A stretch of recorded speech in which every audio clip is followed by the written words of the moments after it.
Good day, I'm Stephen McHugh, and this is your JIS News for Monday, May 29, 2023. More stringent water conservation measures have been imposed by the National Water Commission, NWC. This is in response to the meteorological drought affecting sections of the island and reduced inflows to water catchment facilities. The prohibition notice took effect May 26 and will remain in effect until further notice. It covers all areas of the island served by drought-affected water supply systems. Under the notice, the NWC prohibits the use of water supplied by or obtained through its pipes for irrigation and watering of gardens, lawns, grounds, and farms. It also forbids the refilling or supplying of ponds or swimming pools and/or for use other than normal domestic services. Washing of vehicles by use of a hose is also prohibited. So is watering or washing roadways, pavements, paths, garages, or outrooms, and any other activity that requires the use of a considerable or excessive quantity of water. Persons who breach the notice may be guilty of an offense and face a fine or imprisonment for a term not exceeding 30 days. The notice also applies to persons who cause or give permission to others to break the law.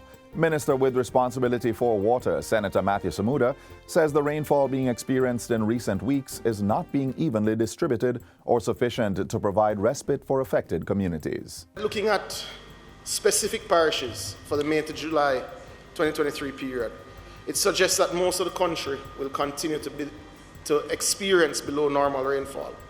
However, the Met Service has projected that Portland is likely to be the most impacted, followed by other eastern and east central parishes. Minister Samuda was providing an update on the ongoing drought at Friday's sitting of the Senate. He reported that the Hermitage Dam was at approximately 37% of storage capacity, while the Mona Reservoir was at 33%. The Seaview Water Treatment Plant is at 73%. Local manufacturers and exporters are being urged to utilize the various trade agreements that Jamaica signed with other countries. Director of Information Systems and Records Management at the Trade Board, Carl Morgan, says these trade agreements remain underutilized, with 5 out of 9 having little to no export utilization. These include the CARICOM trade agreement with Colombia, Venezuela, and Cuba, as well as the free trade agreement with the Dominican Republic and Costa Rica. Mr. Morgan says the Trade Board is helping exporters and manufacturers through the Step Up Export Initiative and is guiding entities to utilize the various trade agreements to increase exports. One of our Trade Board's strategic priorities is capacity building. We want to ensure that the exporting community have all the tools that they need for proper decision making. Mr. Morgan was speaking at the Trade Board's recent Step Up Export Seminar. Meanwhile, persons transacting business with the Trade Board will be able to access new online services come July. CEO and Trade Administrator, retired Major Dr. Hugh Blake, says this will allow them to get market intelligence and trade compliance information for markets around the world. Jamaican businesses who register with the Trade Board Limited will be able to go online and identify the best target markets for their products and services, access doing business guides, collect relevant market information about any country or industry of interest. This service will be available by the end of July.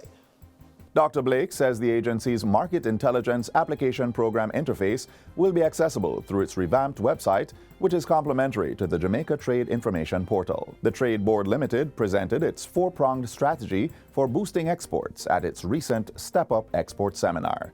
These include educating and enabling stakeholders, as well as evaluating and expediting the exporting process using digital technology.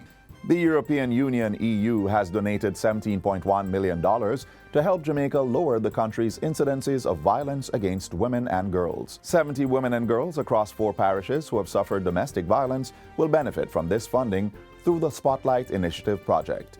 20 of the women graduated last week from a training program in business development and psychological skills.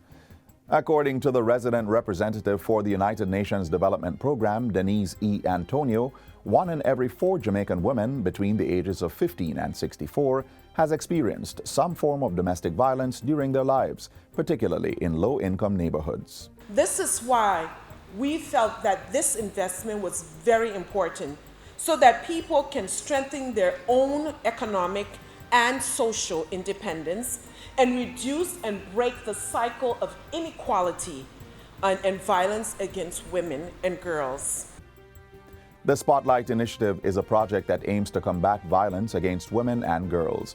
It is sponsored by the European Union, the Government of Jamaica, and the United Nations. The Spotlight Initiative currently concentrates on 4 parishes: Kingston and St. Andrew, St. Thomas, Clarendon, and Westmoreland. Interventions are being directed at specific communities in these parishes.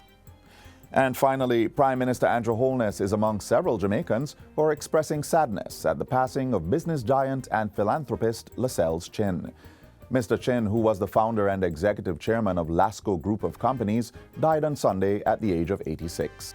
Mr. Holness says his entrepreneurial prowess transformed Lasco into a household name, while his philanthropy uplifted countless lives. Leader of the opposition Mark Golding describes Mr. Chin as a true Jamaican visionary and entrepreneur, adding that his impact on Jamaica's business landscape is immeasurable. The Prime Minister and opposition leader both expressed condolences to Mr. Chin's family and friends.